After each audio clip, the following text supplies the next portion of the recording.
Nagsigang tayo ng red snapper mga kaberks. Sarap nito. Ubusin natin yung gulay. Oh, tara let's.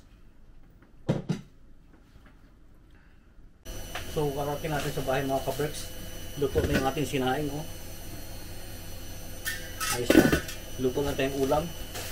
Labas natin tong ating tawag dito, ang ating lettuce, lemon, ang ating kamatis.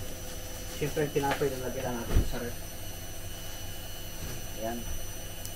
Sa hand wash dito na nilagay. So ready na tayo magluto mga kaberks. Sinigang na snapper. Sarap kasi tamang-tama at maulan. Habang naglalaba, multitask tayo, multitask. So yung ating sinigang mga kaberks, no? Nagano lang tayo ng 3 kamatis, tapos sibuyas, nilagyan natin ng patis. Ilang pampalasa natin mga kaberks. Tapos lagyan natin ng black pepper yan. Ilang black pepper lang ang ating ilalagay. At pakukuloy natin bago natin ilagay ang ating isda. Ganun tayo magsigang. At mamaya na pala natin nalagyan yan ng lemon kasi lemon lang yung pampaasim ko pag ako nagsigang. So mga kaberks, hindi nyo makita no? Wala tayong paglalagyan ng camera dito, dyan na lang. So nilinisan natin tong ating snapper. You know? Tanggalin mo natin ng kanyang tinik-tinik dyan. At saka natin lilinisan. Tanggalan natin ng kaliskis. Ganun lang kasimple mga kaberks. Tanggalan na natin ng kaliskis.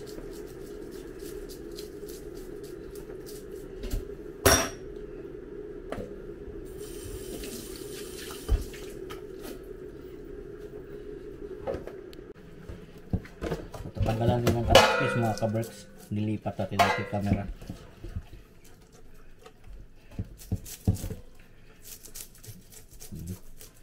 Easy lang oh. Yan lang. Ayos na. Pwede na. Malinis na. Tapos saka natin hiwain. Ayos. Oh, diba? Ganun kasi ako.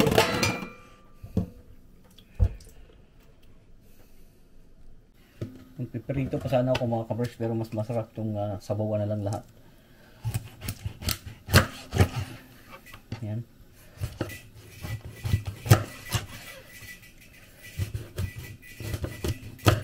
Kumulo na yung ating tubig. Sabawan ko na lang lahat para pasabaw tayo. Mas gusto ko yung sinabawan dyan.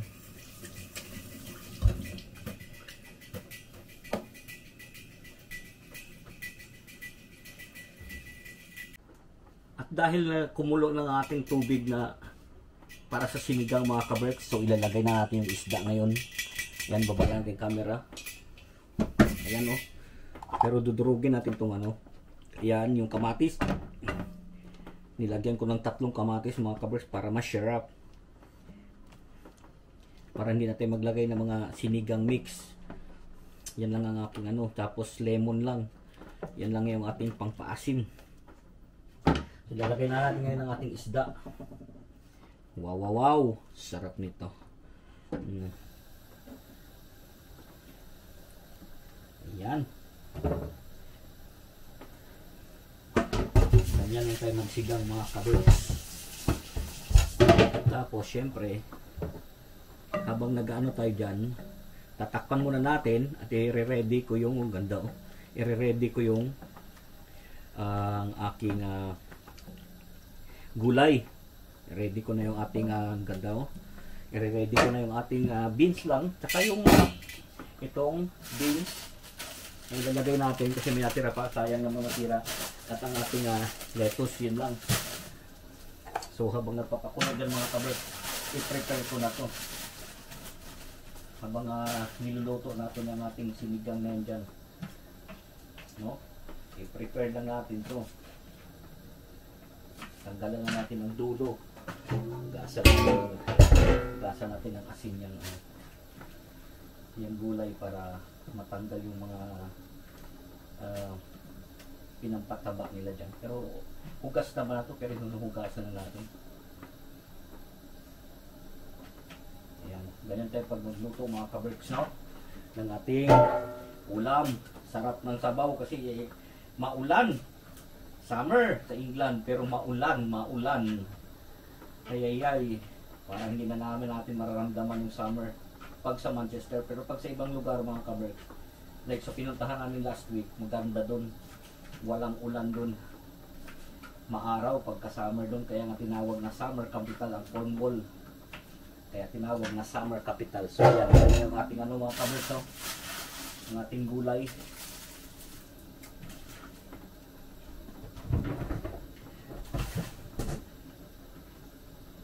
Ganyan ang kabilis tayo magluto. Nalaglan pa sa hugas. So lalagyan ko lang to ng asin. Pag hinugasan ko yung ating ulam, ating gulay, hinugasan ko yung asin. Ayan, hinugasan natin yung asin bago natin ilagay dyan.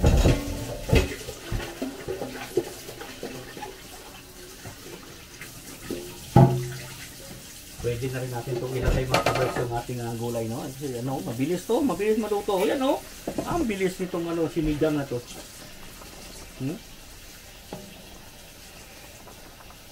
Mabilis to iluto, oh. Sarap nito mga kaberks. Hey, yan ang gusto ko sa ilagay na natin itong gulay, ihuli natin yung lettuce. Ayan. Yun lang ilalagay natin gulay kasi tayo lang kakain mag-isa. Tapos, kuha natin lemon. At lemon lang yung natin.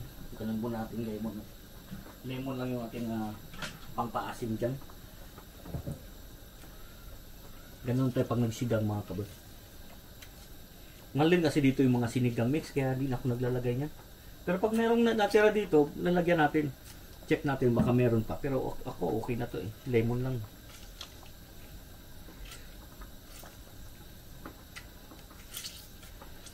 Kasama na yung dyan, buto. Tagalin natin. Para fresh talaga ang ating ginamit, no? Tikman natin mga kaberks. Hugas tayo. Pero alam ko, matabang pa to. Kulang pa to ng patis. Sigurado.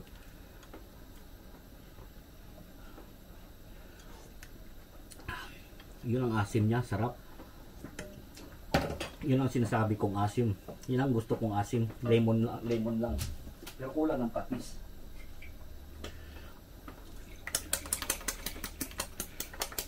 Kulang siya ng patis. Yan lang yung pangkalasa natin kasi. Yung patis. O, diba? Tikman ulit natin. Kasi luto na itong isda. Madali maluto to.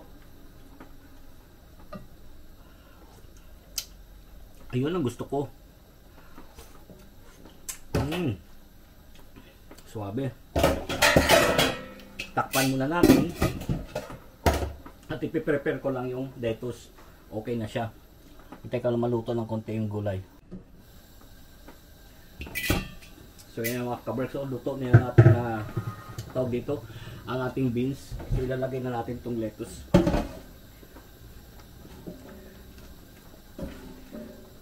Sarap nito.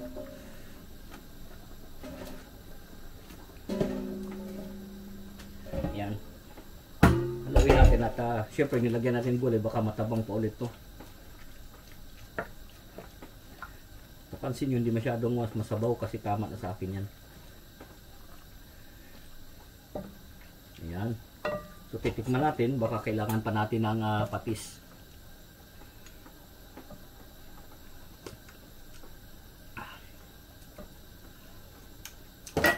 Konti pa mga kaberks, konting patis na lang at ready na yan.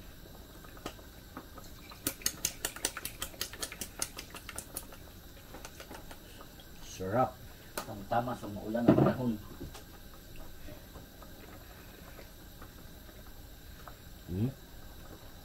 Pwede na yan.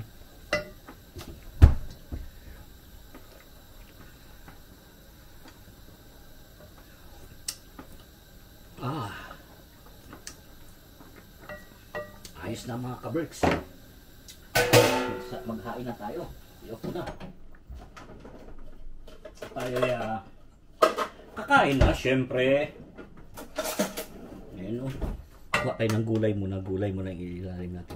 Gulay o. Ayan. Ubos ko tong ano. Ubusin ko na kagad tong lettuce kasi meron pa ako dyan. Mamaya pag ininit ko, dadagdag ko ulit yung gulay. Ayan. Ayos yan. Tapos kuha tayo ng ito kaagad o. Yung may belly. Tsaka sa yung buntot. Ayan. O diba? Yan ang ating tanghalian. Sarap nito. Humigop ng sabaw mga kaberks.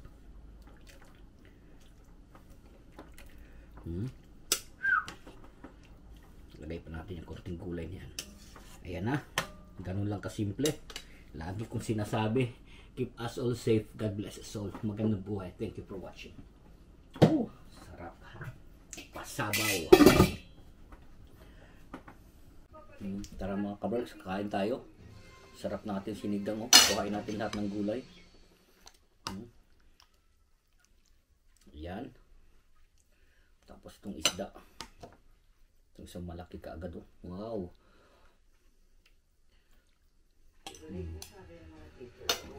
Bago tayo magmukbang, magdasal muna tayo. Ayan. Ito paano. Ayan. Sarap.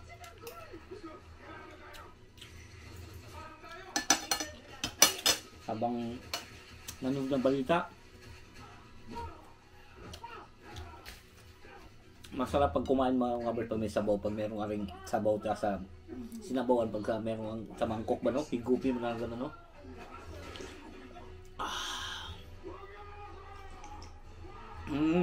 Harap. Sarap pag lemon lang yung pinapaasim mo. This week, a special shout out sa super kapamilyas natin. Sila ang super Kain ko kayo.